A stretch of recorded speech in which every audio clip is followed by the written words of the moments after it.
안녕하세요. 한국교육개발원 김창환입니다. 올해로 9회를 맞는 2020년 세계문화예술교육 주간 행사는 코로나19에 대응하기 위해 대국민 접촉 프로그램을 운영하지 않고 문화예술교육 이슈와 패러다임 전환에 따른 온라인 토론회를 진행하게 되었습니다. 오늘 함께해 주신 네 분의 패널을 소개해 드리겠습니다. 한 분 한 분 각자 소개와 인사 부탁드립니다. 예, 경희대학 문화예술경영연구소에 있는 백영이라고 합니다. 감사합니다. 네, 안녕하십니까. 수원대학교에서 영화 영성 전공 교수로 있는 김석범이라고 합니다. 반갑습니다.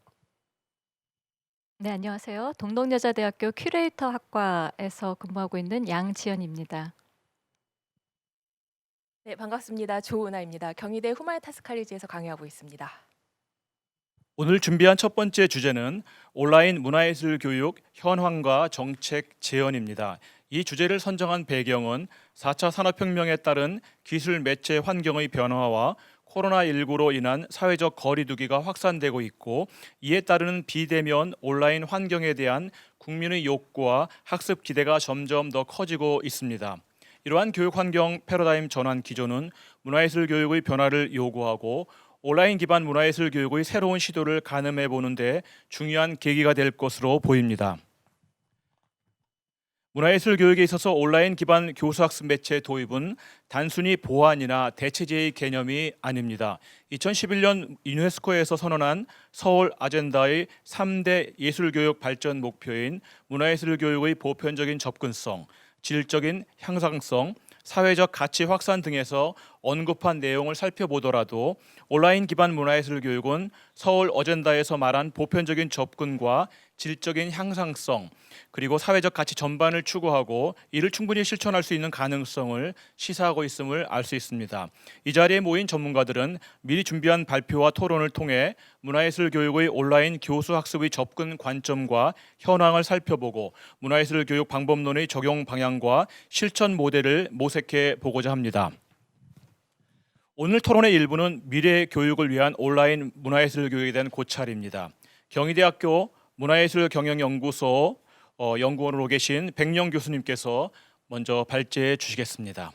네, 안녕하십니까. 첫 번째 발제, 미래 교육을 위한 온라인 문화예술교육에 대한 고찰을 발표하는 백영이라고 합니다. 이게 굉장히 익숙하지 않은 방법인지라 실수를 어쩔 수 없이 할 수 있고 보시는 분들께서 새로운 시도이니만큼 따뜻한 시선으로 오늘의 이야기를 들어주셨으면 좋겠습니다.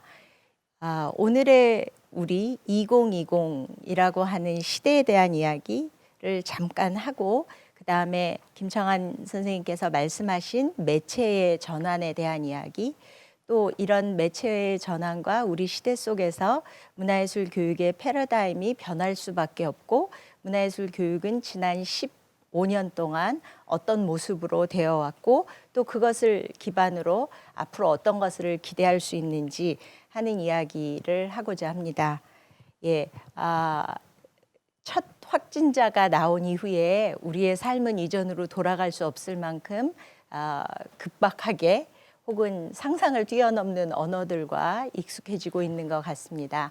다 아시겠지만 2016년 다보스 포럼에서 얘기했던 융합의 시대, 기계의 시대, 4차 혁명의 시대가 제법 천천히 올 줄 알았는데 아주 단시간에 오늘과 현실이 되어버렸습니다. 이 오늘과 현실 속에서 공교육을 포함한 문화예술 교육, 그 외에 많은 사회적 활동들이 제한되고 있고 이제는 사회적 거리라고 하는 큰 화두 앞에서 사회적 동물인 인간들의 새로운 행위들이 나오고 있습니다. 이런 시대에서 우리가 새로운 매체인 이 온라인이라고 하는 것을 어떻게 만나야 하고 이 온라인이라는 것에서 좀 더 성공할 수 있는 방법들 또는 그것들을 위한 정책적 대안들을 모색하는 것은 굉장히 중요할 것 같습니다. 다 아시겠지만 온라인이라고 하는 이 매체가 제법 우리 교육계의 화두로 등장한 것은 꽤 된 것 같습니다. 1990년대부터 아까 말씀하신 것처럼 정보화 시대, 온라인 시대에 대한 새로운 대응 방안과 같은 것으로 많이 논의되었고, 다 아시겠지만 오픈 열린 대학이라고 하는 무크와 같은 것을 통해서 교육의 영역이, 교육의 시간이, 교육의 내용이 굉장히 빠른 속도로 확장되고 있습니다. 더군다나 1990년대 이후에 태어난 모모 세대라고 하는 우리 젊은 청년 계층들이 사회에 진입하게 되면서 그들에게 익숙한 매체, 그들이 잘 활용할 수 있는 매체 속에서 교육이 자리매김해야 한다라는 것은 이제 부인할 수 없는 우리 사회의 일면이 되고 있는 것 같습니다. 이제 말씀하신 것처럼 우리가 항상 오프라인에서 무엇을 하고 직접 만나서 하고 무엇인가 접촉하고 서로 대면하던 시간에서 이제는 그 시간을 조금 줄이고 이런 매체를 통해서 만나고 또 이후에 이것과 연결된 활동들을 위해서 블렌디드 러닝이라고 하는 이 세 가지의 활동이 서로 병립하면서 서로 새로운 모습을 만들어 나가는 시기가 되었다고 할 수 있겠습니다. 그러면 이 시점에서 문화예술 교육에 대한 이야기를 조금 해보고자 합니다. 문화와 예술의 접근성 혹은 예술가가 가지고 있는 고유의 예술의 표현력 또는 그것들이라고 하는 거는 홀대하자라는 뜻은 아니었었는데 그런 예술들을 향유하고 직접 즐기고 또 자기의 것을 표현하는 다양한 주체들을 발굴하고자 문화예술 교육이 시작되었고 이 문화예술 교육이 시대와 사회의 변화 속에서 굉장히 중요한 역할을 하고 있었습니다. 이제 이런 변화의 시대에서 우리가 새롭게 사람들과 만나고 새로운 방법으로 교육의 내용과 방법을 전달하는 시기가 왔고 이것을 위해서 그 어느 때보다 다양한 주체들의 협업의 중요성이 한 번 더 강조되는 시기가 되었습니다. 자, 그러면 온라인 기반의 문화예술 교육에 대한 이야기를 하도록 하겠습니다. 사실 저희도 3월에 학교를 온라인으로 가져간다라는 이야기를 처음에 들었을 때 왜? 혹시 조금 기다리면 코로나가 정리되고 대면하는 보편적이고 우리가 일상적으로 알았던 그 수업의 모습으로 가지 않을까라고 하는 생각을 했었는데 그 생각은 좌절되었고 요즘 온라인의 매체를 통해서 화상 강의를 통해서 학생들을 만나고 있는데 제가 제 강의를 준비할 때도 굉장히 많은 고민들을 했고 어떻게 내가 알고 있고 내가 강의 계획서에 정리했던 것들을 전달해 줄까 하는 것에 대한 고민을 많이 했는데 거기에서 가장 어렵게 생각되었던 것은 뭐냐면 대면해서 누군가를 직접 만나지 않고 학생들을 만난다는 거죠. 다 아시겠지만 지금은 바둑판 안에서 컴퓨터 화면 안에서 학생들을 만나고 있는데 이들과 저와의 거리, 이들을 내가 어떻게 생각해야 하고 이들에게 어떠한 1시간 반 혹은 2시간의 시간을 무엇을 서로 공유하고 나누어야 하는가 하는 거를 매번 설레면서 계획할 때 생각하는 것은 이들과 어떤 것을 해야 되겠다라고 하는 제 상상으로부터 시작되는 것 같습니다. 물론 제가 온라인 교육의 좋은 사례는 아니라 이것을 설파하는 것은 아니지만 아마 문화예술 교육의 컨텐츠를 가지고 계신 많은 분들이 이전까지 본인의 고유의 컨텐츠, 본인의 전문성에 집중하셨다면 이제는 내가 지금까지 만나지 않았던 새로운 사람들, 나를 모르는 사람들과 만난다라고 하는 거에 대한 상상으로부터 시작되지 않을까. 하는 것이 저의 이제 첫 번째 온라인 문화예술 교육의 기획이라는 거에서의 쟁점이라고 할 수 있고요. 두 번째의 것은 비대면이기 때문에 주는 굉장히 큰 가능성들, 또 그 가능성들을 현실화하기 위한 다양성들이 존재하는 것 같습니다. 이전에는 제가 화이트보드 앞에서 이야기를 했다면 이제는 제가 같이 공유하고 싶고 같이 나누고 싶은 다양한 영상 매체들을 제 수업에 가져올 수 있고 그것들에 대해서 제 수업을 듣고 있는 학생들과 채팅이나 목소리로서 같이 만날 수 있다. 그래서 온라인이라고 하는 이 매체와 만나는 것은 좌절의 시간이라기보다는 새로운 것을 개발하고 새로운 것을 찾아나가고 그러기 위해서 우리는 앞으로 더 많은 질문을 하고 더 많은 연구를 하고 그것들을 통해서 새로운 것들로 사람들과 만나야 할 것입니다. 왜냐하면 온라인 기반의 문화예술 교육이라고 하는 것에 가장 으뜸인 요소는 교육의 확장성인 것 같습니다. 그래서 이제는 나와 같이 매주 화요일 6시 50분에 만나는 학생들이 아니라 정말 불특정 다수가 그들이 원하는 시간에 내가 하고자 하는 이야기를 찾아서 저를 방문하게 되는 거죠. 그렇기 때문에 제 컨텐츠에 대한 접근권이, 제 교육의 확장권이 마련되는 기회가 되지 않는가 하는 생각을 합니다. 그러면서 동시에 문화예술 교육의 핵심은 예술이기 때문에 그 예술이 가지고 있는 동시대성, 그 예술이 가지고 있는 자기주도성, 그 예술이 가지고 있는 오늘과 여기의 이야기들을 담을 수 있는 프로젝트들로 어떻게 전환시킬 수 있는가. 그 전환을 위해서 아까 말씀드린 것처럼 유튜브를 시작으로 유튜브를 비롯한 다양한 매체들이 우리에게 있는 것 같습니다.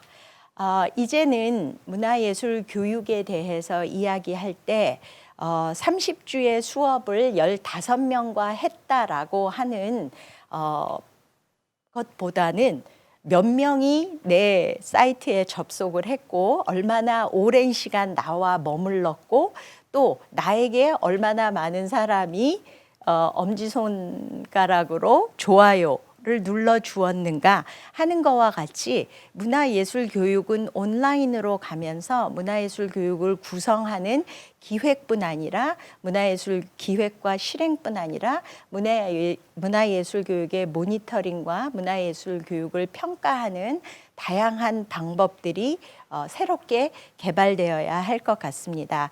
그것을 위해서 오늘 우리는 이런 지금 우리 유튜브나 그 외에 플랫폼이라고 하는 것 안에 있는 사례들에 대해서 연구해야 하고 그 플랫폼이 어떻게 만들어졌는가에 대해서 생각하는 시간이 필요한 것 같습니다. 글로 정리되어 있지만 이제 마지막에 제언하는 부분에서 말씀드리고 싶은 것은 첫 번째는 문화예술 교육이 아직은 시장이나 경쟁력이 없기 때문에 과연 유튜브나 아프리카 TV나 카카오 TV와 같은 시장성 있는 플랫폼에 들어갈 수 있을까? 만약 그 플랫폼에 들어가야 한다면 어떤 방식으로 들어갈 수 있을까에 대한 플랫폼에 대한 이해가 필요하고 지금 현재는 아이디어 수준의 것들이 많기 때문에 그 아이디어를 하나의 프로그램으로 구현할 수 있는 협업의 체계가 필요하고 그 어느 때보다 여러 사람이 서로 머리를 맞대고 지혜를 모아야 되는 시간이 아닌가 하는 생각을 하고 마지막으로 드리고 싶은 것은 문화예술 교육의 특징 중에 하나는 새로운 변화와 새로운 시도를 할 때마다 굉장히 다양한 연수와 굉장히 다양한 워크숍을 통해서 참여하시는 분들의 역량을 함양하는 데 굉장히 노력해 온 것 같습니다. 그래서 이번에 이 기회도 참여하시는 예술가, 예술 강사분들의 역량이 개발되고 그 역량이 새로운 온라인 컨텐츠의 동력으로 자리매김할 것을 기대하면서 이야기 정리하도록 하겠습니다. 감사합니다. 네, 감사합니다. 백령 교수님께서 먼저 온라인 문화예술 교육으로 전환돼야 되는 어떤 패러다임 변화의 중요성에 대해서 말씀해 주셨고, 또 온라인 문화예술 교육을 우리가 어떻게 이해해야 하는지, 또 온라인 문화예술 교육이 활성화되기 위해서는 어떤 노력이 필요한지, 이런 점들에 대해서 종합적으로 말씀해 주셔서 감사드립니다.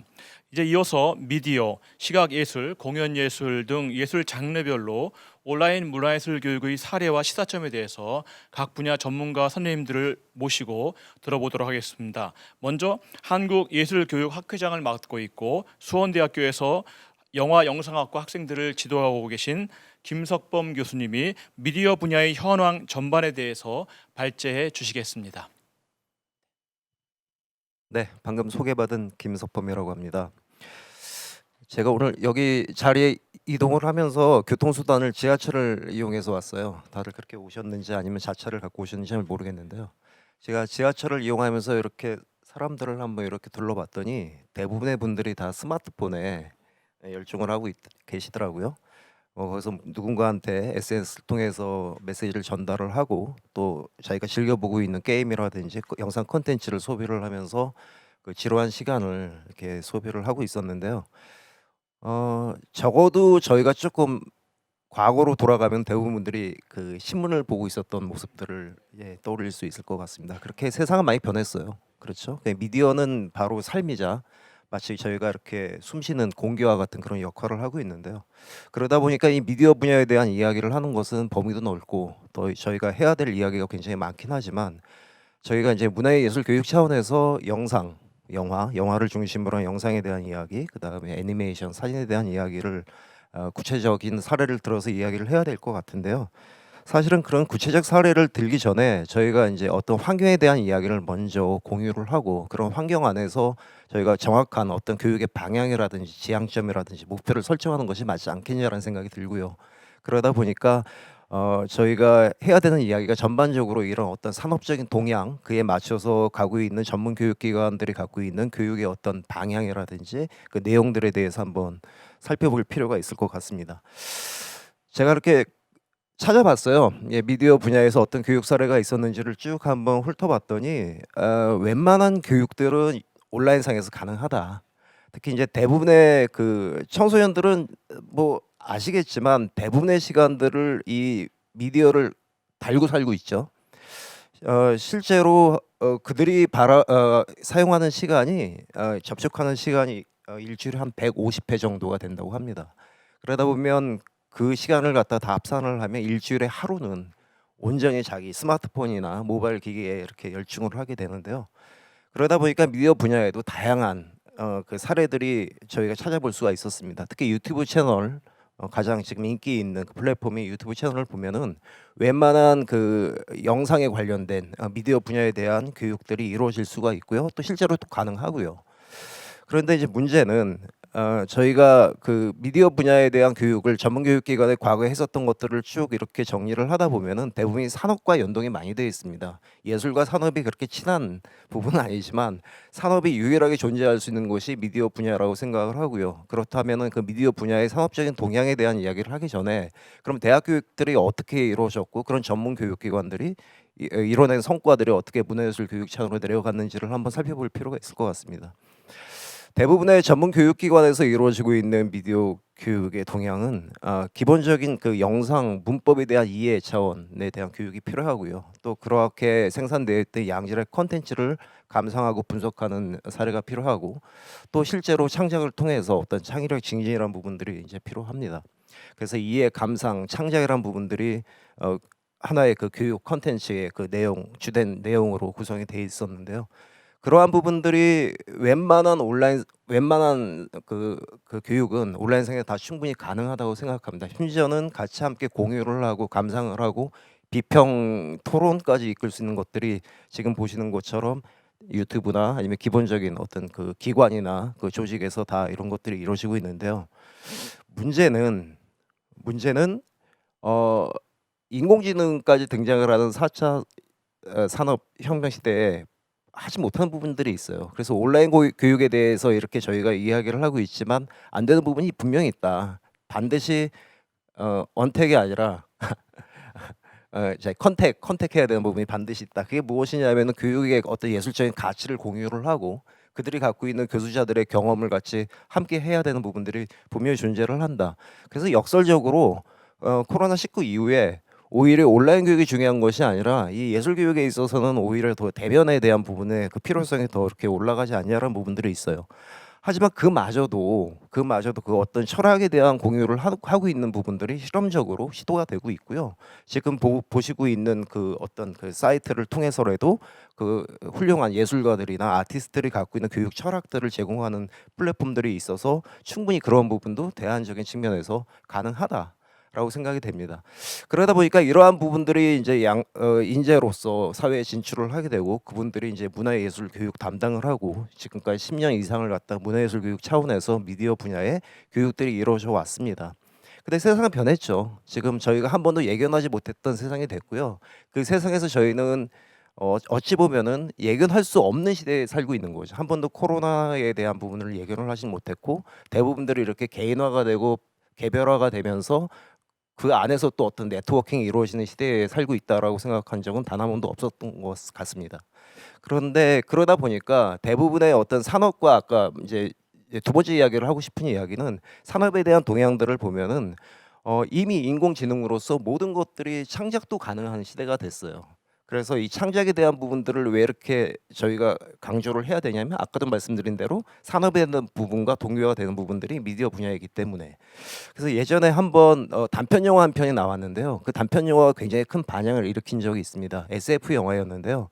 그 SF 영화는 그 작가가 쓴 시나리오로 제작이 된 것이 아니라 인공지능이 썼습니다. 그래서 1970년도, 80년도 SF 영화들을 다 분석을 해서 빅데이터로 분석을 해서 거기에 있는 것들을 뽑아내서 한 편의 영화를 만들어내는 그런 9분짜리 영화를 만들었는데 그 영화를 봤던 많은 사람들이 너무 심오해서 말을 할 수가 없다라는 이야기를 했던 적이 있습니다. 물론 상업적인 측면에서 그 상업의 꽃이라고 생각하는 광고 시장에서 도요타, 렉서스 광고를 보면 칸 국제 광고제나 도요타의 기존에 있었던 광고들을 다 분석을 해서 최적의 결과를 뽑아내는 그런 시대까지 와 있습니다. 이제는 어떤 툴 교육이라 차원이나 테크닉 교육이라든지 제작 차원에서의 모든 미디어 분야는 가능합니다.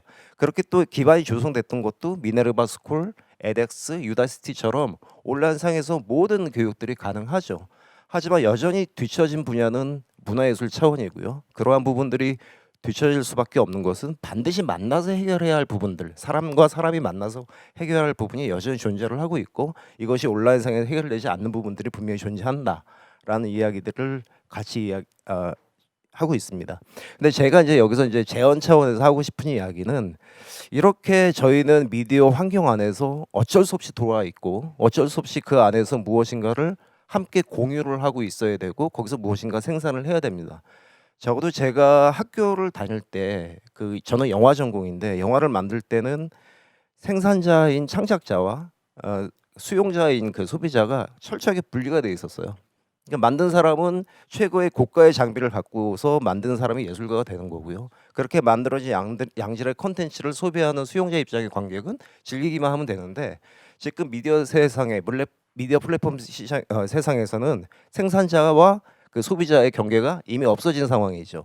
그러니까 놀이자 어찌 보면 생산의 장이 바로 미디어 그 세상이라고 생각을 한다면 그들이 보고 듣고 이렇게 즐기는 이 미디어에 대한 본격적인 교육이 제대로 또 정확한 방향으로 이루어져야 되는데 불행히도 국내에서는 그렇게 전담할 수 있는 교육기관이라든지 조직이 없는 것이 문제인 것 같습니다. 그래서 해외 사례를 좀 봤어요. BFI라고 그 영국 영화협회가 있고요. 우리로 이야기하면 한국영화진흥위원회와 거의 기능과 역할을 같이 하는 곳인데 한국영화진흥위원회는 대부분의 한국 영화의 진흥을 목적으로서 기능과 역할을 하고 있지만 영국영화협회는 영화가 갖고 있는 본연의 가치와 그 기능에 대해서 이야기를 하고 있고요. 거기에 대부분 되게 중요한 측면에 대해서 교육에 대한 측면을 굉장히 강조를 하고 있습니다. 미디어가 절대적으로 해를 입힌다고 생각을 해서 대부분의 사람들은 멀리하기를 바라고 TV를 끄기를 바라고 스마트폰을 끄기를 바라고 있지만 영국협회에서 이야기하는 이야기는 켜라 대신 똑바로 봐라라는 거죠. 그래서 핀란드 국립 시각 시청각 협회 센터라든지 아니면 프랑스라든지 아니면 미국 같은 오래도록 미디어 교육의 강국들이 하고 있는 사례들을 본다라면 분명한 정부나 국가 조직에서 컨트롤 타워가 있어서 거기서 정확한 교육 목적을 갖고 이루어지고 있는 것들을 통해서 미디어 리터러시 교육이 이루어지고 있다. 여기서 리터러시란 말 자체가 갖고 있는 의미가 상당히 협소적으로 생각할 필요는 없을 것 같아요. 단지 읽고 쓰고 있는 능력이 아니라 좀 전에도 얘기했지만 생산자와 소비자의 개념이 모호해진 가운데서는 그들한테 창작까지 같이 합쳐서 이해와 감상과 창작을 하나의 교육으로서 묶어서 가는 것이 저희가 가야 할 지점이 아닌가라는 생각이 듭니다. 네. 그래서 저희가 제가 생각하고 있는 그 디지털 미디어 리터러시에 대한 그 중요성에 대한 이야기는 어찌 보면 저희가 교육 환경을 저희 다 온라인 교육들도 하고 계시고 있고 저희가 또 온라인 교육 사례를 보고 아시겠지만 어찌 보면 디지털 매체에 대해서 이용이 접근이 가능한 부분 그렇게 또 자유로운 세대 또 그런 기기 장비를 갖고 있는 분들이 어찌 보면 교육적 혜택을 더 많이 받게 되고 그렇지 못한 사람은 소외될 수밖에 없다라는 이야기죠. 디지털 격차가 교육의 격차로 일어나게 되고 이것이 어찌 보면 사회의 격차로 이루어지면서 사회의 어떤 불평등한 측면으로 갈 수 있는 부분들이 있기 때문에 저희가 지금으로서 그 디지털 매체에 대한 교육 또 디지털 지금 이렇게 어원을 갖다 이렇게 용어를 디지털 미디어 리터러시라고 얘기하지만 이 리터러시 교육에 대해서 중요한 지점을 정부나 국가가 좀 분명히 인지를 하고 거기에 대한 전담 기구와 어떤 조직 같은 것들을 만들어야지만 저희가 앞으로 향후의 미래에 대해서 예측은 하지 못하지만 본격적으로 대응을 할 수 있지 않을까라는 생각이 듭니다. 예, 여기까지 좀 하겠습니다. 네. 아유, 좋은 말씀 감사드립니다. 네, 지금까지 미디어 분야 문화예술 교육 현황과 또 국내외 사례 그리고 앞으로 어떻게 가야 될 방향까지도 김석범 교수님께서 말씀해 주셨습니다. 감사드립니다. 이어서 한국예술경영학회장이시자 동덕여대 큐레이터학과 양지연 교수님께서 이제 미디어에서 시각예술 분야로 넘어가서 시각예술 분야는 어떠한지 말씀해 주시겠습니다. 네, 부탁드립니다, 교수님. 네, 소개해 주신 양지연입니다. 앞서서 이제 교수님께서 오늘날의 미디어 세상에서 많은 부분들이 어떤 시각적인 이미지로 유통이 되고 소비가 되는 그런 이제 사회입니다. 그럼에도 불구하고 시각 예술은 전통적인 어떤 창작과 향유의 영역에서는 본다라는 경험 그리고 어떤 그야말로 이제 시각적인 경험을 기본으로 한다는 점에서 작품을 직접 본다거나 아니면 재료를 직접 다루는 그런 직접적인 체험 그리고 대면 소통을 좀 중요시 해왔습니다. 그러나 이제 2000년대 이후부터는 그 미술관, 박물관 같은 이제 주요 시각예술 기관에서 이런 온라인 교육 콘텐츠 이제 개발을 적극적으로 시도해오는 사례가 증가하고 있는데요. 이것은 이제 제 생각에는 한 두 가지 차원에서 이루어지고 있다고 생각을 합니다. 하나는 시간과 장소의 이제 제약을 극복을 하면서 접근성을 획기적으로 늘릴 수 있는 그런 이제 차원 그리고 또 하나는 그야말로 디지털 시대 그리고 어떤 온라인 학습의 그런 어떤 시대에서 좀 더 학습자가 주도적으로 참여할 수 있는 그런 새로운 이제 학습의 패러다임을 시도하는 그런 차원에서 이제 이루어지고 있다고 생각을 합니다. 근데 이제 물론 이런 것들은 기존의 오프라인 상에서 콘텐츠나 인프라가 이렇게 풍족한 그리고 디지털 혁신에 대한 비전이 있는 그런 이제 주요 기관들을 중심으로 이루어지고 있는 상황이고 아직은 이렇게 보편적으로 균질하게 이루어지는 그 상황은 아니라고 이제 말씀을 드릴 수가 있겠습니다. 그래서 저는 오늘 그 이런 온라인 문화예술 교육을 그 선도적으로 좀 도입해 왔고 또 앞으로는 이러한 그 좀 더 보편적인 그런 모델이 될 것이라고 좀 예상이 되는 해외의 주요 몇 가지 이제 좀 사례들을 좀 말씀을 드리고 또 더불어서 이제 국내의 상황과 또 앞으로의 이제 방향에 대한 몇 가지 좀 제언을 좀 말씀을 드려보겠습니다.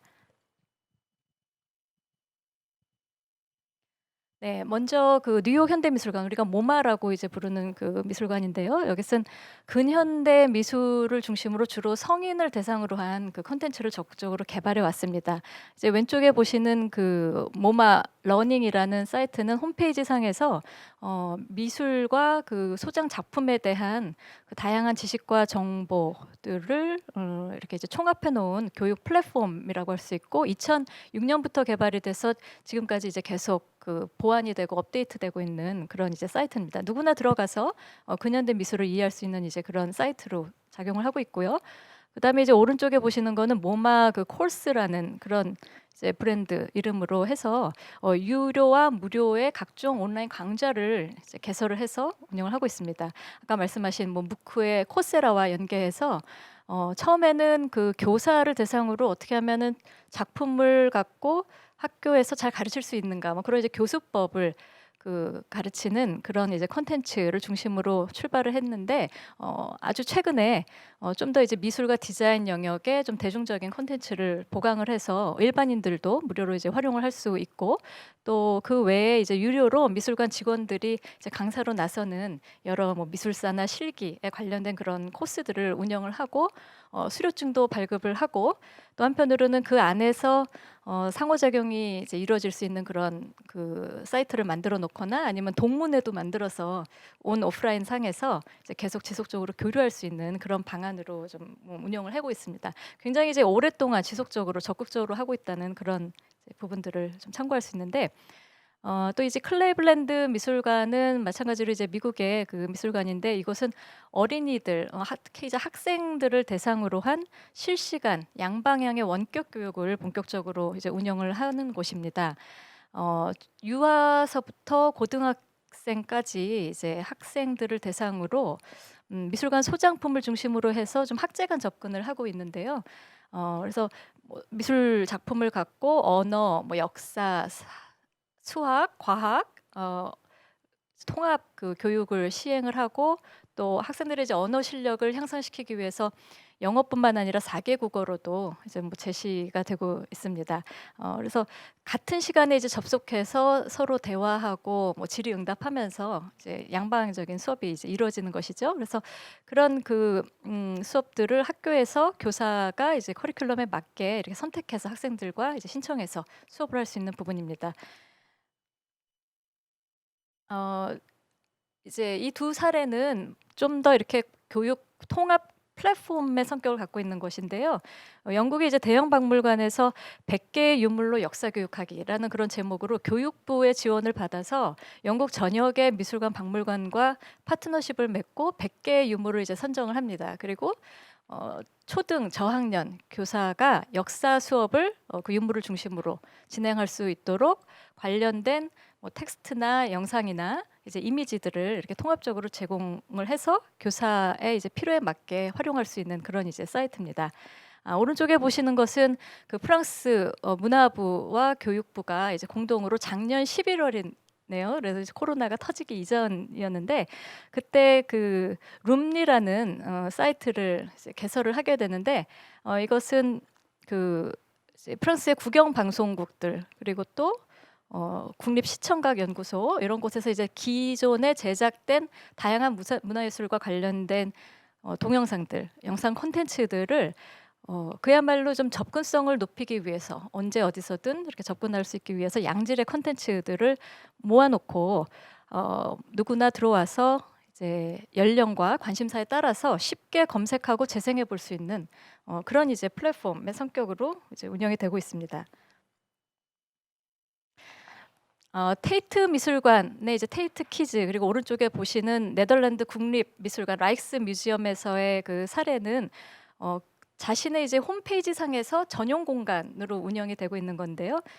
테이트 미술관의 이제 테이트 키즈 같은 경우에는 한 5세부터 13세 사이에 이제 어린이들이 학교나 집에서 홈페이지에 들어가서 이용할 수 있는 공간인데 2009년부터 이제 시행이 됐으니까 한 11년 정도 이렇게 계속 이제 지속적으로 운영이 되고 있는데요. 그 안에 뭐 만들기 프로그램 창작도 할 수 있고 뭐 게임이나 퀴즈 형식으로 현대 미술에 대해서 이해하는 거 그리고 탐구라는 그런 이제 메뉴에서 다양한 콘텐츠들을 지속적으로 이제 개발해서 올려놓고 있습니다. 그리고 또 그 사이트를 통한 어떤 디지털 툴이나 아니면 오프라인 상에서 만들어본 그 창작물들을 키즈 갤러리라는 그 사이트 안에서 이렇게 업로드하고 전 세계 어린이들과 이렇게 공유할 수 있는 그런 부분들이 좀 특징이라고 할 수가 있습니다. 오른쪽에 이제 라이크스 뮤지엄 같은 경우에는 그 단순히 이제 홈페이지를 개편한다기보다는 새로운 학습 패러다임에 의해서 그야말로 홈페이지 개편 전략을 학습과 의미라는 그런 이제 타이틀을 걸고 대대적으로 우리가 미술을 잘 모르는 사람 일반인들도 들어와서 소장품을 자유롭게 자기 주도적으로 활용하고 애호할 수 있도록 그리고 자기 스스로 큐레이션 해봐서 자기의 취향과 이제 선별한 것을 다른 사람과 공유할 수 있도록 그렇게 이제 설계했다라는 점에서 좀 차이가 있고요. 아래 보시는 이렇게 이제 이미지는 구겐하임 미술관에서 이제 VR을 활용한 그 교육을 시행하는 장면인데요. 구글이 이제 여러 그 문화예술에 관련된 그런 콘텐츠들을 이제 개발하죠. 그리고 또 그거의 일환으로 구글 엑스페디션 파이오니어라는 그런 프로그램에서 구겐하임 미술관이 콘텐츠 파트너로 참여를 해서 학교에서 사용할 수 있도록 하는 그런 프로그램입니다. 그래서 학교 여기 오지 않더라도 미술관에 오지 않더라도 학교에서 구글의 이제 다양한 그 공간별로 콘텐츠들을 활용할 수 있도록 VR 상에서 제작한 그런 부분입니다. 아마 2016년 이후에 50만 명이 사용을 했다라는 이제 그런 통계도 있는데요. 네, 그래서 이제 상대적으로 국내에서는 아직 그런 필요성 앞에서 해외 같은 경우에는 나라도 넓고 뭐 이제 그런 어떤 접근성 면에서 더 먼저 생각하는 그런 필연성이 있었습니다만 국내에는 여러 가지 이제 차원에서 그렇게 이제 촉진되지는 않았습니다만 최근에 뭐 코로나19 사태로 인해서 굉장히 가속화된 굉장히 또 순발력 있게 다양한 콘텐츠들을 개발하고 있는 상황입니다.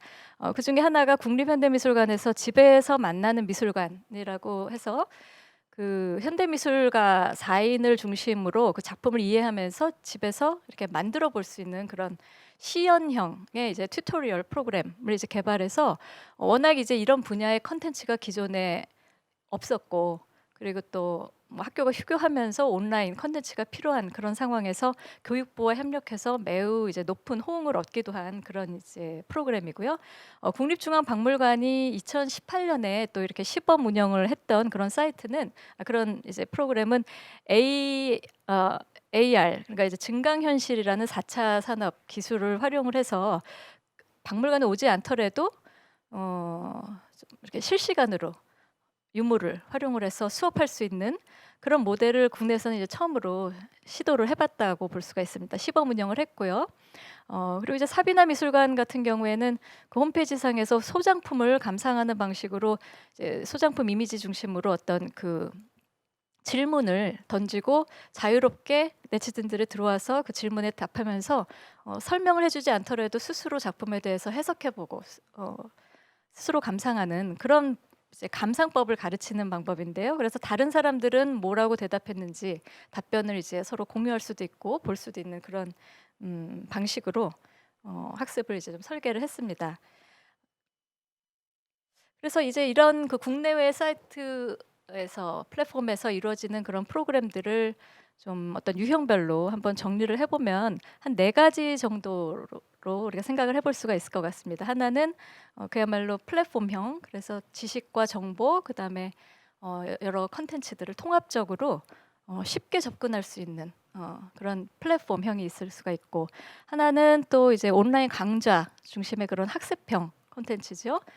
그리고 또 하나는 뭐 대화라던가 토론이라던가 질의응답, 그리고 콘텐츠를 공유할 수 있는 그런 상호작용형의 분류도 가능하겠고, 또 하나는 이제 앞으로 그 실감 기술, 소위 AR이나 VR 같은 그런 이제 4차 산업 기술을 활용을 해서 더 실제감을 이렇게 극대화시키는 그런 방식으로 뭔가 학습적인 체험을 할 수 있는 그런 부분들도 이제 가능할 것이라고 생각을 합니다. 물론 이제 이것은 이렇게 뭐 복합적으로 접목될 수도 있고 다른 유형화도 가능하겠습니다만, 이제 이런 부분들을 볼 때 또 온라인 그 고유의 그런 학습 방식에서 좀 고려해야 할 것, 그리고 앞으로 이제 우리나라에서 온라인 문화예술 교육의 방향으로서 좀 한번 생각해 볼 수 있는 몇 가지 지점들이 있을 것 같은데요. 하나는 그 상호작용의 그 강화일 것입니다.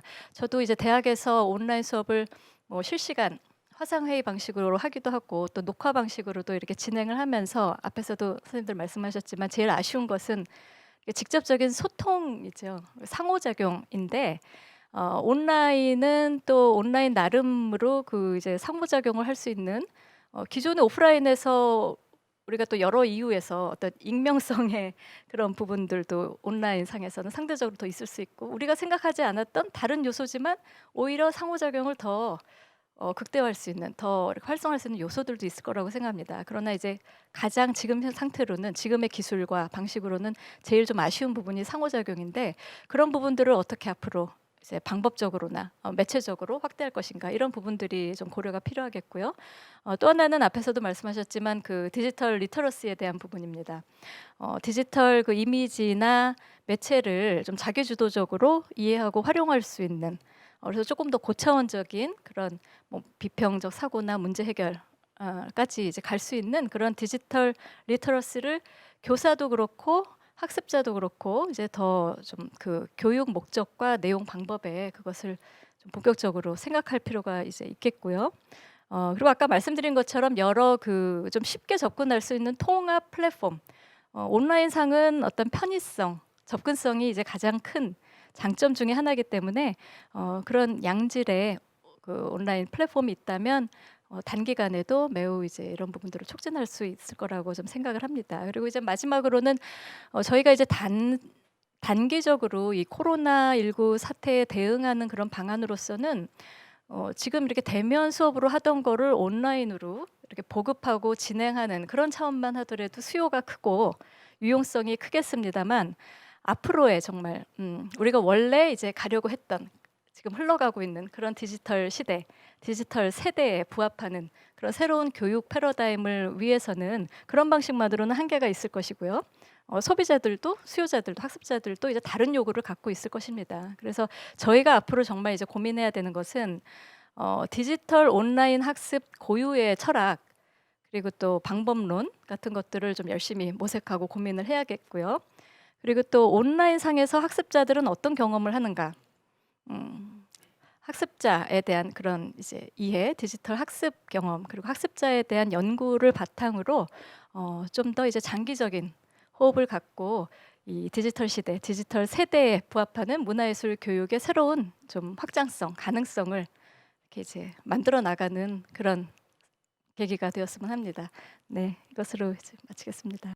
이제 이어서 경희대학교 후마니타스 컬리지 조은하 교수님께서 공연예술 분야의 사례에 대해서 들어보도록 하겠습니다. 네, 부탁드립니다, 교수님. 네, 안녕하세요. 조은하입니다.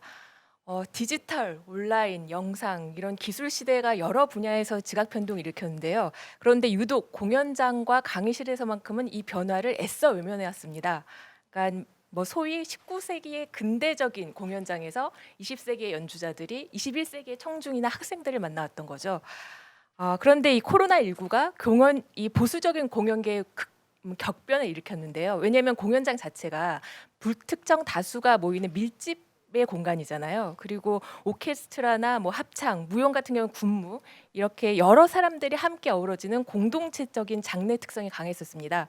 그래서 감염병에 대한 우려 때문에 이 공연장, 강의실이 온라인 공간으로 거의 등 떠밀리듯이 지금 쫓겨나듯이 이동을 하고 있는데요. 오늘 저희 발표는 공연계 중에서도 제가 이제 가장 잘 알고 있는 음악 교육 그리고 여러 선생님들께서는 선구적인 예들을 말씀해 주셨지만 저는 현장에서 겪는 어려움들 좀 볼멘소리를 해보겠습니다. 네, 우선 실기 수업입니다. 주로 교광사 학생들이 1대1 대면으로 이제 레슨이란 방식으로 만나게 되는데 현재는 대부분 화상회의 프로그램을 활용하고 있고요. 어떤 플랫폼에 안착할지는 아직도 방황하고 있는 것 같아요. 예를 들면 뭐 카톡이나 페이스타임 같은 경우에는 딜레이가 심해서 그 순간의 악상을 전달하는 이 음악 레슨은 맞지 않고 또 카톡이나 줌 같이 악보를 메모하거나 뭐 화면을 편리하게 공연할 수 있는 프로그램이 있긴 하지만 또 스카이프이 음향이 훨씬 좋아요. 그래서 아직까지는 방황하고 있고요.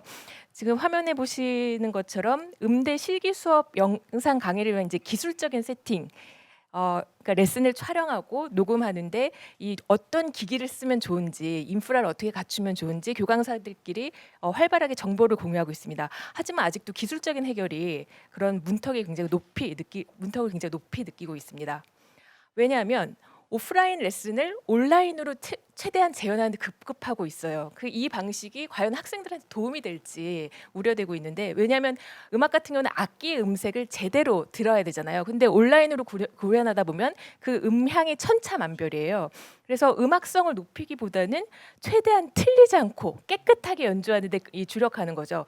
또 학생 입장에서도 이 온라인 레슨이 집중도가 짧아요. 그러니까 동기부여도 굉장히 힘들고, 그래서 이렇게 가다가는 연주 스타일 자체에 변화가 오겠다.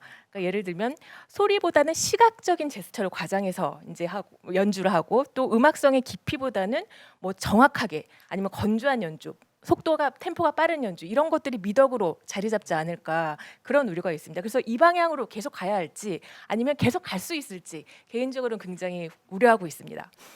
한편 이제 일반 학생들을 대상으로 한 교양 과목, 그러니까 중고등학생의 음악 과목인 경우에는 뭐 구글 클래스 아니면 유튜브에 수많은 온라인 클래스가 지금 개설이 되고 있습니다. 근데 영상 강의의 특성을 살려서 뭐 이미지나 애니메이션 또 뭐 영상 자료들을 적극 활용하고 있고요. 그래서 음악적 이해도를 높이는 데 주력을 하고 있습니다. 근데 온라인화가 가장 어려운 장르는요, 실내악, 오케스트라, 합창 같은 그 여럿이 협업하는 조화로운 앙상블 수업이에요. 그래서 뭐 워낙 이제 화상회의 프로, 양 교수님께서도 말씀하셨지만 그 화상회의 프로그램을 교강사와 학생 아니면 뭐 개별 연주자, 지휘자를 단선적으로는 연결할 수 있지만 이 연주자와 연주자 사이의 입체적인 연결은 불가능하거든요. 그리고 그래서 이런 강의들은 뭐 협업이 필요한 강의들은 그 코로나가 안정된 6월 종강 이후 지금 최대한 연기한 상황이고요. 아니면 그 지금 보시는 것처럼 그 이 대면 강의를 시작한 강의들도 이렇게 그 교강사와 학생들 사이에 아크릴 벽이나 비닐을 설치한다든지 이러면서 그 감염에 대한 그 위험을 예방하고 있습니다. 그런데 이렇게 되면은 학생들의 그 불만이 좀 높을 수밖에 없죠. 그래서 그 온라인 앙상블 수업 같은 경우에 이론이나 문헌 비중을 확 높였어요. 그러니까 실기 수업보다 그런 현황을 갖고 있고요. 그리고 요 근래 음악계에서는 이 모자이크 앙상블의 이 연주가 굉장히 유행했었는데, 사람들이 이제 워낙 뿔뿔이 격리되어 있으니까 그 연주자들을 랜선으로 연결을 시키는 거예요. 지금 보시는 화면은 BBC의 록다운 오케스트라 프로젝트인데요. 뭐 전문 연주자뿐만 아니라 그 일반인들도 참여 가능하도록 이렇게 모자이크 오케스트라를 실행을 했습니다. 그래서 사람들이 이제 각자의 집에서 캐주얼한 평상복을 입고 자신의 연주 모습을 촬영해요. 그런 다음에 이 영상을 하나로 합성해서 편집을 하죠. 처음에 굉장히 참신했어요. 그래서 뭐 21세기적 앙상블이다, 사람들이 관심을 갖고 환호했었는데, 근데 가장 중요한 앙상블의 미덕을 놓치고 있는 거예요. 그러니까 앙상블을 하려면 다른 사람의 소리를 경청하고 즉흥적으로 공명하고 조응하면서 이런 그 서로의 협업이 필요한데, 이런 연주의 깊이보다는 사후 편집이나 합성이 훨씬 중요해졌어요. 그래서 이 BBC 록다운 오케스트라만 해도 뭐 음악적인 지침보다는 촬영을 위한 지침이 굉장히 중요시돼요. 그러니까 뭐 음악 연주하는 데는 템포만 중요하고요. 메트로놈 그 템포 숫자를 준수해야 되고, 그 외에 뭐 창문을 등지지 말아라, 아니면 뭐 이 옷의 브랜드를 노출하지 말아라, 아니면 세로보다는 가로 모드로 촬영해라, 뭐 이런 지침은 훨씬 더 중요하게 생각하고 있어요. 아직은 과도기고, 그리고 아직은 초창기여서 그 음악 교육계에서 이런 원격 실기 수업이 오프라인 레슨을 최대한 그 재현하는 데 급급하고 있다는 거, 또 앙상블의 입체적 연대가 필요한데 단선적인 연결에 그치고 있다는 거, 또 공연예술 특유의 현장감과 즉흥성이 인위적인 기술적인 편집으로 왜곡되고 있다는 거, 이런 것들이 저희의 어려움입니다. 그래서 음악계가 혹은 음악 교육계가 이런 그 원격과 비대면의 고립을 견디고 있는데, 단기적인 효율성에만 몰두할 것이 아니라 장기적인 안목, 탄력성이 필요하다고 생각하고요. 그리고 언택트 문화의 핵심은 왜 연결이라고 하잖아요. 그러니까 단순한 접속에 매몰될 것이 아니라 접촉, 연결의 가치를 재정립해야 된다고 생각합니다. 지난 4월에 서울문화재단에서 모두의 예술놀이를 공모했습니다. 그 예술 교육을 위한 온라인 컨텐츠를 제작을 독려했던 거죠. 근데 단기간에 서둘러 진행했기 때문에 이 긴급 지원 사업이었거든요. 그런데도 231개의 프로그램이 지원을 했고 35개의 컨텐츠가 선정이 됐어요. 그런데 주목할 점은 공연 예술의 비중이 가장 낮았습니다. 그러니까 김석복 교수님의 뭐 미디어 영상이나 앵정 교수님의 시각 예술은 그나마 화면, 영상으로 구현되는 어려움이 없지만 공연 예술은 한계가 너무 정확한 거예요. 그래서 이 공연 예술의 온라인 전환은 어렵구나라는 걸 지금 통감하고 있고요. 그런데 이왕 이렇게 예술 교육의 디지털화가 불가피하다면 그 단순히 오프라인 레슨, 오프라인 강의를 온라인으로 옮겨보는데 그치는 게 아니라 기획 단계부터 온라인에 최적화해야 되잖아요. 그러니까 본투비 웹으로 시작을 해야 되는 거죠. 그런데 그러자면 교강사부터 소위 이제 말씀하신 그 디지털 리터러시를 갖춰야 되는데 저는 공연계라는 불리함에 더불어서 또 하나 고민되는 지점은 디지털 문해력에 대한 그 교강사와 학생 간의 세대 차이입니다. 요새 학생들은 워낙 디지털 원주민이잖아요. 그 예술에서는 이제 VR이나 AR 같은 신기술을 굉장히 수월하게 받아들이고 있는데요. 근데 디지털 문화가 무조건 옳은 것은 아니겠죠. 가상 이제 말 그대로 그 실제가 아닌 것이니까 그 VR이나 AR 같은 모의 경험이 실제 예술적 체험을 압도하는 경우가 많은 거죠.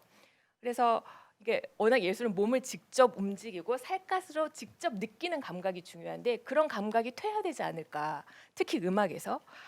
그래서 음악계에서 이 디지털 가상과 실제 세상이 충돌하는 지점이 인위적으로 왜곡되고 있는데요. 사람들이 이제 실제의 음향보다는 조작된 음색에 감동해요. 그리고 음악적인 맥락과 무관한 카메라의 현란한 워킹에 매료돼요. 그리고 교향곡 같은 경우는 1시간이었거든요. 근데 그런 유장한 기승전결의 서사를 감상할 수 있어야 되는데 이제는 클라이막스만, 절정만 압축해서 듣길 원하는 거죠. 그래서 더욱 강렬하고 말초적인 자극을 원하고 있습니다. 그래서 지금 화면에 보시면 영국의 이 필하모니 오케스트라가 가상 오케스트라, 벌추얼 오케스트라를 시도를 했어요. 그래서 이 요새 이제 원격 스트리밍 공연이 많아지다 보니까 이게 실황 녹화나 현장 중계에 그치지 않겠다, 벗어나겠다는 자기 반성으로 시도를 했는데요. 제가 보기에는 그런 그 결핍을 많이 드러내지 않고 있나라고 생각을 합니다. 음악 교육에서 중요한 건 이제 악기를 연주하는 실기뿐만 아니라 감상하고 이해하는 비판적인 감상 교육이 중요한데 코로나 이후에 공연장이 줄줄이 폐쇄됐죠. 그리고 공연들이 다 취소가 됐단 말이에요. 그래서 음악가들이 분리됐어요. 그래서 랜선 공연, 무관객 스트리밍 공연이 기하급수적으로 확산이 됐습니다. 그래서 그 온라인 공연 감상의 현황을 파악하기 위해서 제가 이제 경희대 후메타스 칼리지 학생들 200여 명 그리고 음악애호가 150명을 통해서 2개 그룹을 대상으로 설문을 진행했어요. 그래서 이제 화면을 보시면 그 엊그제 국민일보에서 이 설문 결과가 기사화되기도 했었는데요. 우선 이렇게 물었습니다. 코로나 이후에 온라인 플랫폼을 통해서 공연을 감상한 적이 있냐고 물었더니 90%에 달하는 호응을 보여줬고요. 그리고 해당 공연을 어떤 경로를 통해서 접하게 됐는지 물어보니까 그 음악 애호가는 평균 연령이 좀 높았거든요. 그래서 그 지인들 SNS 채널의 추천을 통해서 접하게 됐다는 대답이 많았고 반면에 대학생들은 유튜브의 알고리즘 추천을 통해서 만난 적이 많았습니다. 설문 중에서 가장 그 관심을 끌었던 대목은 온라인 공연의 적절한 집중 시간이었어요. 그래서 잡념 없이 순수하게 공연에 몰입해서 감상할 수 있는 시간이 얼마나 되냐고 물으니까 15분에서 20분에 불과했어요. 보통 공연은 1시간 반이거든요. 그래서 왜 그렇게 짧게 그 그러니까 공연 감상에 방해가 되는 요인은 뭐였냐라고 물으니까 언제든 튕겨 나갈 수 있는 클릭의 자유였습니다. 그러니까 짧은 집중력이었던 거죠. 그리고 코로나가 안정된 이후에 공연계 앞날을 어떻게 이제 전망하는지 물으니까 물론 그 제 수업을 듣는 학생이 음악 강의고 또 음악 애호가들이라는 그 표본의 특정한 성격이 있겠지만 온라인으로 확장된 그 관객의 관심이 실제 공연장으로 이어질 거다라는 그 대답이 온라인이 실제 공연장을 폐쇄시킬 거다라는 비관적인 대답보다 훨씬 많았어요. 그러니까 실황에 대한 그리움이 지금 굉장히 팽배해 있는 거죠. 네. 그리고 아까 그 짧은 집중 시간에 대한 얘기를 하면서 이제는 그 음악의 창작에도 이 변화가 있을 거다라는 생각이 들더라고요. 그리고 시각적인 호소력을 가진 연주자들이 훨씬 더 어필할 것이다라는 그런 이런 생각도 들고요. 네. 그래서 이제 코로나가 공연 예술을 완전히 이제 새롭게 정의하면서 많은 것을 변화시킬 텐데, 물론 이 변화가 일시적이거나 예외적인 상황에 그치지 않을 거라는 건 자명할 것 같고, 그런데 아무리 세상이 급변한다 해도 예술가는 지켜야 할 것, 놓치지 말아야 할 것이 있잖아요. 그래서 이 디지털 기술의 변화를 맹목적으로 무조건 쫓아갈지, 아니면 예술의 오래된 방식을 의연히 지켜야 할지 조금 더 제대로 헤아려보고 고민해야 된다고 생각합니다. 네, 이상입니다. 네, 감사합니다. 조은하 교수님께서 공연 예술 분야를 중심으로 해서 온라인 문화예술 교육이 현재 어떻게 진행되고 있는지, 그리고 또 어떤 부분이 좀 걱정되는 부분도 많이 있는데 그런 문제점들도 잘 지적을 해주신 것 같습니다. 이렇게 해서 이제 우리 세 분 또 이렇게 분야별로 온라인 문화예술 교육이 현재 어떻게 진행되고 있는지 사례 발표를 해주셨는데요. 잠시 제가 들으면서 이 유튜브 방송을 시청하시는 분들은 혹시 어떤 관심을 갖고 오셨을까라고 생각해 봤는데요. 이제 온라인 문화예술 교육에 대해서 굉장히 생소하고 갑자기 다가온 미래를 갖다가 우리가 얘기하는 것이기 때문에 관심이 있을 수도 있고, 또 앞으로 온라인 문화예술 교육을 하려면 어떤 준비들이 필요할지 이런 아마 걱정들도 하고 계실 것 같습니다. 이 잠시 우리 초청한 패널들에게 제가 뭐 온라인 문화예술 교육에 대해서 지금 나름대로 생각하는 점들을 여러 가지 얘기하셨는데 종합적으로 좀 압축해서 어떤 긍정적인 측면이라든가 또는 장점 또는 뭐 약간 우려되는 측면들도 있을 것 같고, 또 앞으로 예술 교육 전문가들 또는 예술 강사님들께서는 또 어떤 부분에 좀 더 이렇게 관심을 두고 준비하면 좋을지 아마 이런 생각들이 좀 있으실 것 같은데요. 그런 부분에 대해서 간단하게 한번 이렇게 말씀을 부탁드리도록 하겠습니다. 먼저 백년 교수님부터 좀 말씀해 주시면 감사하겠습니다. 네, 3부에 아마 김창완 선생님께서 말씀하실 것 같은데, 문화예술 교육의 생태계와 패러다임이 변하고 있다라는 생각을 하면서 초기에 문화예술 교육이 시작했을 때에 예술가분들이 학교에 들어가는 상황에 대해서 굉장히 불편하셨어요. 45분마다 종이 울린다. 아이들은 계속해서 움직인다. 집중하지 않는다. 교환을 내라 그런다. 이런 이제 학교와 만나기 위해서 예술가들이 문화예술 교육의 언어를 배웠던 것처럼 아마 이제 온라인이라고 하는 이 매체와 만나기 위해서도 기술적이라든가 여러 가지의 새로운 언어들을 학습해야 하는 시간이 올 것이고, 그것이 모두에게 똑같이 오지는 않을 것 같습니다. 그래서 예술가 중에서도 자기의 예술이 조금 더 온라인 매체와 용이하게 접목될 수 있고, 또 본인도 그 안에서 즐거움을 가지고 사람들과 이야기할 수 있는 이제 이런 기술에 대한 언어가 생길 것이다라는 것과, 아까 이제 세 분의 선생님 말씀하신 것처럼 저도 제일 걱정되는 것 중에 하나가 예술이라고 하는 것이 가진 감각의 언어라든가 경험의 언어라든가 내가 물리적으로 무엇을 접한다라고 하든가, 혹은 예술가가 내 앞에서 뭐를 연주했을 때 그 느끼는 아우라와 같은 것이 굉장히 평면적으로 돼버린다라고 하는 예술 경험의 가치에 관한 논의가 돼야 되고, 그 부분이 가장 걱정되는 부분이기는 한데, 아마 우리 나라나 또 지금 현재 진행되고 있는 것 안에서 예술이 놀이화되고 예술이 일상화되고 또 지극히 개인적인 상황의 자기 표현력들이 나오지 않을까? 단지 이제 그것을 봐주는 사람이 그것에 관심을 가지고 기다려주고 봐주고 하는 그런 시간의 여유가 조금 필요하지 않을까 하는 생각합니다. 네, 감사합니다. 네, 이어서 김석봉 교수님께 말씀 부탁드리겠습니다. 네, 제가 말씀드렸던 부분은 거의 대부분이 그 어떤 플랫폼이나 시스템의 변화에 대한 이야기, 그다음에 국가에서 해야 될 이야기를 좀 이렇게 중점적으로 말씀을 드렸었는데요. 저 영화를 한 사람들 입장에서 봤을 때는 영화를 생산한 사람이나 만든 사람이나 그거를 향유한 사람들이나 어떻게 하면 이 영상 컨텐츠가 사회를 긍정적인 방향으로 이끌 수 있느냐에 대한 논의를 많이 하고 있습니다. 그렇게 만들어내고 그렇게 또 소비하려고 노력을 하고 있죠.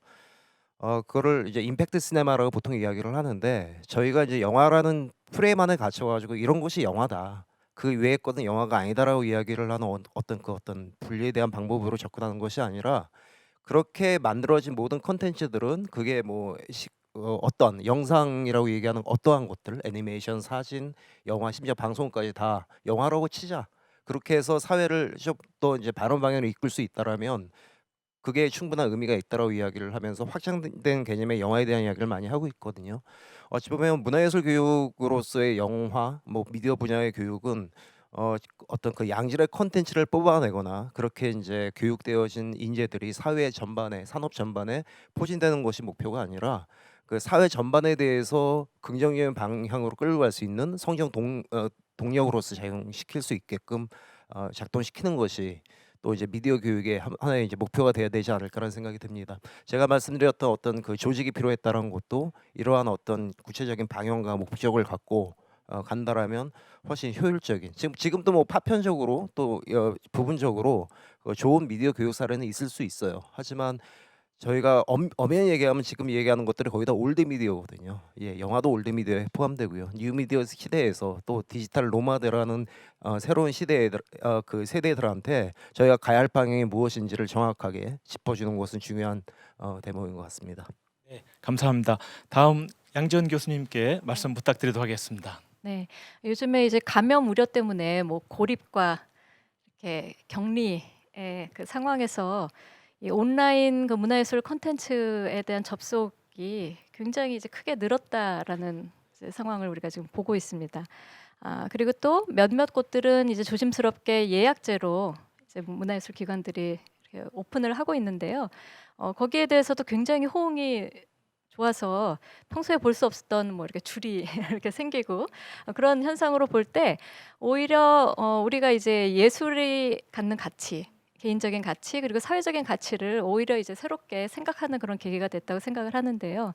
우리가 어떤 미적인 것 그리고 창의적인 것에 대한 그런 갈망 그리고 또 어떤 정신적인 위로, 예술이 주는 정신적인 위로 그리고 또 사람들 간의 어떤 연대 이런 부분들이 예술을 통해서 정말 예술이 없는 세상은 어떤 것인가 우리가 오히려 거꾸로 생각할 수 있을 정도로 예술의 가치에 대해서 다시 한번 생각해보는 그런 이제 계기가 됐다고 생각하고 앞으로 이제 장기적으로나 단기적으로 저는 온라인 상에 혹은 디지털 컨텐츠를 활용한 그 문화예술 교육의 이제 확장은 뭐 어떤 세대적인 변화 그리고 시대적인 변화를 생각을 할 때 최소한 그 뭐 공연과 시각예술 같은 그런 실현 위주의 그런 예술에 있어서도 최소한 어떤 혼합적인 블렌디드 러닝이라고 아까 백령 쌤 말씀하셨지만 뭐 그런 이제 방식으로라도 우리가 생각을 할 수밖에 없는 그리고 또 그 가능성을 좀 모색을 해야 되는 상황은 이제 맞는 것 같습니다. 그렇다면은 이것을 우리가 학교 현장이든 아니면 문화예술 현장이든 그리고 또 학습자 개인의 상황에서 수용할 그 준비가 되었는가에 대한 검토가 필요할 것 같습니다. 조직적인 차원에서도 이런 디지털 조직이 필요할 것이고요. 지금은 굉장히 단기적으로 외주를 통해서 매우 짧은 기간 안에 그런 콘텐츠들을 만들어서 이제 운영하는 그런데 이제 급급하고 있습니다만 좀 장기적으로 그 문화예술 조직 안에서도 디지털 팀이라던가 뭐 이런 이제 조직에 대 있어서 정말 그 직원들과 그 조직의 방향 자체가 디지털 전환이 돼야 될 것이고요. 가정에서나 뭐 이렇게 작은 기관들도 이런 디지털 기기들을 좀 더 보편적으로 접근할 수 있도록 하는 그런 공적인 그런 차원의 이제 고려가 필요할 것이고 그것을 또 활용할 수 있는 디지털 문해력 이런 부분들이 좀 바탕이 된다면 우리가 오프라인 상의 예술 본연의 그런 이제 가치와 함께 또 새롭게 이제 문화예술을 그 경험하는 그리고 확장해 보는 그런 방향으로 좀 갈 수 있는 여유가 더 생기지 않을까 그런 생각을 네. 해봅니다. 네. 네, 감사합니다. 마지막으로 조은하 교수님께서 말씀 좀 해주실 네, 부탁드리겠습니다. 그 공연계 같은 경우에는 이제 집합적인 공간에서 개인 소수의 공간으로 이동을 하고 있고, 그다음에 공연의 그 무대에 올려지는 결과뿐만 아니라 과정을 중계를 할 수 있게 됐거든요.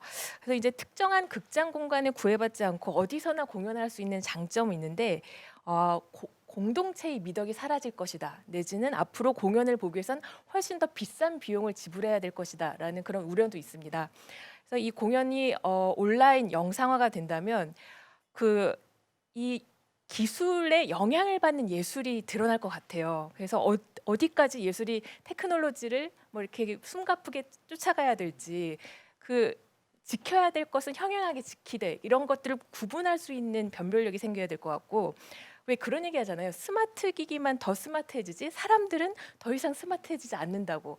그러니까 학생들의 동기부여, 뭐 이런 집중력, 몰입 그런 것들이 점점 쇠퇴해가지 않을까라는 그런 우려를 항상 각성하면서 이 예술, 공연 예술이 나아갈 길을 찾기 위해서 노력하겠습니다. 네, 감사합니다. 지금 이제 우리 패널 전문가 선생님들 얘기를 들으면서 보니까 이제 우리에게 다가온 이 온라인 세계, 이 세계가 이렇게 앞으로 우리에게는 정말 우리가 맞게 될, 앞으로도 우리의 미래가 될 수 있고, 따라서 피하기 어려운 어떤 그런 현실 속에서 온라인 문화예술 교육을 우리가 어떤 방향으로 가야 될지, 어떤 친구 그렇게 이해해야 될지를 같이 논의하고 있지만, 갖고 있는 장점이 있는 반면에 또 하나 이 한계들이 또 명확하게 잘 드러나는 것 같습니다. 그런 것들을 우리가 극복해서 이 온라인 시대에 어떤 문화예술 교육을 하는 것이 필요할지 여러 가지 좋은 의견을 많이 말씀해 주셨는데요. 제가 마지막으로 종합적으로 이런 내용을 해서 이제 문화예술 교육을 어떻게 하면 좀 활성화시킬 수 있는지 여기까지 말씀을 드리도록 하겠습니다. 먼저 제가 이 삶의 세계가 이제 크게 변화된 점을 먼저 좀 말씀드려야 될 것 같은데요. 우리가 온라인 지금 갑자기 온라인이라는 얘기를 많이 하지만 사실 온라인 전에 있었던 세계는 오프라인 세계였습니다. 이 오프라인 세계는 그동안 인류가 지금까지 살아오면서 늘 오프라인 이 아날로그 보여지는 세계에 살았었죠. 그런데 이제 이 오프라인 세계에서 또 다른 세계가 생긴 것이 월드 와이드 웹, 그러니까 컴퓨터가 생기고 인터넷이 생기면서 인터넷 속에서 가상적인 새로운 공간이 생기면서 그 가상 공간에서 친구가 생기고 많은 경험을 하게 되고 이러면서 이제 온라인 세계가 시작이 됐습니다. 근데 그 온라인 세계는 처음에는 뭐 우리가 그렇게 많이 자주 들어가는 공간은 아니었는데 스마트폰이 이제 등장하면서 스마트폰을 통해서 우리가 모바일 폰이 되다 보니까 우리가 이동하면서 우리가 지하철이나 또는 학교 어디였든지 우리가 온라인으로 검색을 하고 뭘 쇼핑을 하고 누구를 뭐 만나기도 하고 이런 것들이 활동들이 굉장히 증가가 되면서 우리 세계에 어느 사이에 그냥 온라인 세계가 들어오게 된 거죠. 현재 우리가 살고 있는 세계는 오프라인 세계, 그다음에 온라인 세계, 그리고 온라인과 오프라인이 하루에 우리 삶은 다 연결돼 있으니까 연결되는 그 O2O 세계 이렇게 돼서 이전에는 온라인 세계가 그러니까 노멀한 것이 오프라인 세계였고 어떻게 보면 앱 노멀하고 또는 약간 노멀하지 않으면서 약간 스트레인지한 영역이 온라인이었는데 이제는 갑자기 이제 코로나19 이후로는 온라인 세계가 뉴 노멀로 해서 노멀 세계로 바뀌어가는 이제 그런 상황인 겁니다. 이것은 피할 수 없는 것이고 우리 삶의 세계 자체가 그렇게 변화되면서 따라서 우리가 교육하는 것도 그렇고 우리가 뭐 여러 가지 방향이 다 바뀌게 되지만 문화예술 교육도 그 흐름에서 벗어날 수 없기 때문에 우리가 온라인 문화예술 교육에 대해서 반드시 생각해 봐야 되는 상황이 왔습니다. 그러니까 오프라인 문화예술 교육, 그다음에 온라인 문화예술 교육, 그다음에 온라인과 오프라인이 연결되는 문화예술 교육. 이 유형이 세 가지로 앞으로 이제 바꿔지게 되는 것이죠. 이것을 이제 우리가 앞으로 계속해서 고민해 가면서 어떻게 이것을 잘 준비해 나갈 수 있을지 고민해야 되겠지만 오늘은 그 시작 첫 자리라고 생각하고요. 그러면 이제 이런 온라인 세계, 삶의 세계가 다원됐고 온라인 문화예술 교육은 어떤 장점이 있을까요? 제가 보기에는 온라인 문화예술의 가장 큰 장점은 접근성이라고 생각합니다. 그러니까 우리가 오프라인 속에서는 우리가 박물관을 갈 때 만약에 생각해 보면 우리가 시골에 저기 도서의 지역에 살고 있는 사람이 서울에 있는 중앙박물관을 가는 거 쉽지가 않습니다. 굉장히 이 접근성 이런 것들이 이제 굉장히 제한돼 있고 하지만 온라인으로 연결되게 되면 아까 우리 볼 수 있지만 제가 이제 도서벽지에 살고 있는 어린 친구가 온라인만 연결되면 파리 루브르 박물관 들어가서 그 안에 있는 모든 박물관을 3일 동안 다 볼 수 있게 되는 상황이 오는 거죠. 물론 이제 어쨌든 그런 접근성이 굉장히 좋아지는 것 때문에 이런 것이 있고 또 하나 온라인 문화예술 교육이 중요한 것은 일단 다음 세대, 그러니까 우리가 가르치는 다음 세대들이 디지털 세대고 그들이 온라인 세계에 굉장히 익숙해져 있다는 것이죠. 그리고 온라인 세계에 대해서 거기서 교육을 받는 거나 인터넷 강의 등등 이런 것들에 대해서 거부감이 없고 그것에 대해서도 그냥 여러 가지 교육의 하나의 방법으로 생각하는 세대이기 때문에 이러한 접근법들이 그들의 삶의 세계에 가깝게 다가갈 수 있는 장점이 있습니다. 이런 분명한 장점이 있기 때문에 온라인 세계, 온라인 교육을 우리가 관심을 가져야 되는 영역이 분명히 있다고 생각합니다. 그러나 동시에 이 한계도 또한 명확한데요. 일단 예술 자체가 이 몸으로 하는 활동입니다. 몸으로 체험하고 몸으로 표현하고 하는 것이 우리가 보고 듣고 또 그다음에 느끼고 이런 활동이 기반으로 돼서 우리가 체험하고 표현하면서 우리의 인식의 세계가 확장이 되고 세상을 보는 눈이 바뀌어지게 되고 그럼 새로운 세계를 만들어가고 이런 것이 이제 문화예술 교육이 갖고 있는 굉장히 중요한 특징인데 이 몸 바디로 직접 할 수 없고 그러니까 온라인 랜선으로 이렇게 여행하면서 하는 것이다 보니까 우리가 체험을 하더라도 오프라인에서 직접 체험하는 것과 온라인 체험하는 건 체험의 질이 다를 수도 있습니다. 이거 우리 과제인데 어떻게 우리가 이 체험의 질을 높일 수 있는 것인가, 감상의 질을 높일 수 있는 건가, 우리 표현의 질을 높일 수 있는 것인가라는 부분들이 다 하나하나 중요한 과제가 되고요. 더 큰 문제는 우리가 이제 교육은 보통 선생님하고 학생들이 하는 건데 선생님이 온라인 교육의 장점은 학생 하나하나별로 개별적으로 할 수 있는 굉장히 큰 장점이 있습니다. 그리고 선생님이 우리가 뭐 줌이라든가 어떤 매체를 통해서 다수의 학생을 갖다가 동시에 교육할 수도 있습니다. 그런데 어려운 거는 학생들과 학생들이 서로 접촉하고 공감하고 소통하고 이해하고 협동하는 것들이 거의 불가능한 상황입니다. 교육은 개인의 능력을 향상시키는 것도 중요하지만 역량을 키우는 것도 문화 역량을 키우는 것도 중요하지만 동시에 우리가 함께 이해하고 공감하고 협동하고 이런 아름다운 공동체를 만드는 데도 굉장히 중요한 가치가 있는 활동인데 그 부분이 온라인으로는 근본적으로 해결하기 어려운 부분이라는 점입니다. 따라서 이런 근본적인 한계들이 갖고 있기 때문에 문화예술 교육에서 이런 부분들을 어떻게 극복해 가면서 해야 될 것인지 이런 부분들이 앞으로 우리가 중요한 이제 과제로 될 것 같습니다. 마지막으로 제가 이제 이런 것들을 보면서 우리가 지금부터 온라인 문화예술 교육을 좀 더 활성화시키기 위해서는 어떤 준비를 하면 좋을지를 몇 가지로 말씀드리겠습니다. 제가 먼저 인프라와 그다음에 이제 소프트웨어 차원, 그다음에 하드웨어 차원, 그다음에 마지막으로 이제 소프트 파워, 그러니까 강사들 이런 중심으로 말씀드리겠는데요.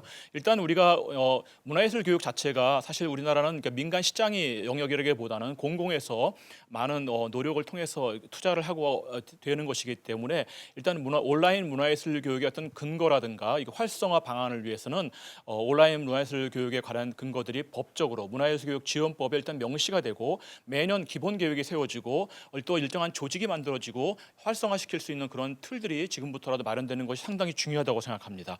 어차피 이 온라인 트렌드는 우리가 바꿀 수 없는 흐름이기 때문에 그런 부분을 먼저 갖춰야 될 것 같고요. 인프라 측면에서 가장 중요한 것이고요. 하드웨어 측면에서 보면은 우리가 일단 컴퓨터 기술, 컴퓨터를 다룰 수 있어야 되기 때문에 우리가 디지털 리터러시 얘기했지만 다룰 수 있던 장비가 일단 갖춰져야 되고요. 우리나라 가정의 30% 정도가 컴퓨터가 없습니다. 이번에 온라인 교육을 하기 위해서 그래서 교육부가 많은 장비들 갖다가 저소득 계층에게 이제 지원하고 했는데요. 그래서 그런 것들이 기본적으로 없으면 할 수가 없는 측면이기 때문에 물론 이제 스마트폰도 마찬가지로 이런 폰들을 갖고 있어야만 할 수 있는 것들이기 때문에 그런 장비들이 구비되고 장비를 활용할 수 있는 능력들도 이제 키워줘야 되고요. 그 다음에 이제 우리가 이런 것을 갖다가 온라인으로 활동하기 위해서는 어떤 플랫폼 매체가 필요한데 우리가 구글을 같이 어떤 매체를 통해서 우리가 그것을 활용할 수도 있지만 동시에 우리가 자체적으로 플랫폼을 구축해서 온라인 문화예술 교육을 진행할 수도 있을 것 같습니다. 이런 부분도 우리가 이제 고민을 해야 되는 영역이라고 판단이 되고요. 그리고 이제 중요한 것이 이제 우리가 소프트웨어 차원에서 보게 되면 온라인 문화예술 교육을 대체 어떻게 해야 되는지 이 온라인 문화예술 교육의 어떤 내용과 이 방법적인 차원에 대한 고민이 필요합니다.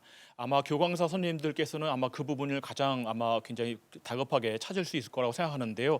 좋은 콘텐츠도 만들어져야 되고 콘텐츠가 이제 교육 콘텐츠, 영상 콘텐츠 여러 가지 콘텐츠가 있을 것 같습니다. 그리고 교수하고 가르치고 배우는 어떤 방법론도 오프라인 현실과는 완전히 다른 차원이기 때문에 어떻게 하면은 정말 학생들이 집중하고 효과를 높이면서 할 수 있는 문화예술 교육이 가능할까 이런 방법론에 대한 고민도 우리가 이제 해야 되는 그런 상황이고요. 이런 것들이 준비됐을 때 마지막으로 제일 중요한 것은 교육의 질은 선생님들의 질입니다. 따라서 문화예술 교육 전문가분들께서 많이 가르친 활동을 하시는데 전문가 선생님들께서 이 오프라인 세계에 우리가 문화예술 교육에 익숙해져 있기 때문에 온라인으로 이것을 하는 것에 대해서 굉장히 어려움을 많이 갖고 계시고 정말 그걸 적응하는 것도 굉장히 힘든 어떤 그런 상황입니다. 따라서 우리가 이런 분들을 위해서 많은 어떤 집중적인 연수들, 그러니까 다양한 어떤 연수들을 통해서 능력을 향상시키고 따라서 그런 능력을 기반으로 해서 다음 세대들하고 디지털 세대하고 소통할 수 있는 그런 부분이 굉장히 많이 필요할 것 같습니다. 한국문화예술교육진흥원에서는 그래서 온라인 아카데미 이제 플랫폼을 또 만들어서 이런 일들을 진행한다고 하는데요. 우리 많이 기대가 됩니다. 그래서 한국문화예술교육진흥원이 많이 이렇게 준비해 주시면 많은 분들한테 큰 수혜가 있을 것 같습니다. 네, 이상으로 이제 제가 이제 온라인 문화예술 교육의 활성화 방안을 지금까지 말씀하셨던 내용을 제가 종합적으로 이렇게 정리해서 말씀을 드렸습니다. 이제 발표는 마치도록 하겠고요. 지금까지 이 방송 시청해주신 시청자분들께 진심으로 감사를 드립니다. 한국문화예술교육진흥원은 중장기적 관점에서 문화예술 교육 정책 발굴과 주요 담론을 끊임없이 발굴하기 위해 노력해오고 있습니다. 2019년부터 이슈 리포트 발간을 시작으로 해서 2020년도에도 이어져 오고 있고 올해는 총 4회 정도 이슈 리포트 발간을 할 예정입니다. 이번 행사의 주제인 온라인 문화예술 교육을 이슈 리포트의 첫 번째 주제로 선정하였고 오늘 논의했던 내용을 토대로 좀 더 보완하여 이슈 리포트에 담을 예정입니다. 또한 오늘 행사의 전체 과정은 영상으로 재편집하여서 VOD 서비스를 할 예정이니 참고해 주시면 감사하겠습니다. 특히 포스트 코로나 대응을 계기로 한국문화예술교육진흥원에서는 온라인 문화예술교육 TF를 발족해서 온라인 교육 콘텐츠 기획과 개발 그리고 서비스 플랫폼에 대한 추진 계획을 진행하고 있습니다. 하반기에는 구체적인 사업을 진행할 예정에 있다고 하니 오늘 자리가 더욱 유익하게 다가왔을 거라고 기대합니다. 장시간 온라인 토론회를 시청해 주신 모든 분들께 감사드립니다. 이상으로 온라인 문화예술 교육 현황과 정책 제언 토론회를 마치도록 하겠습니다. 감사합니다.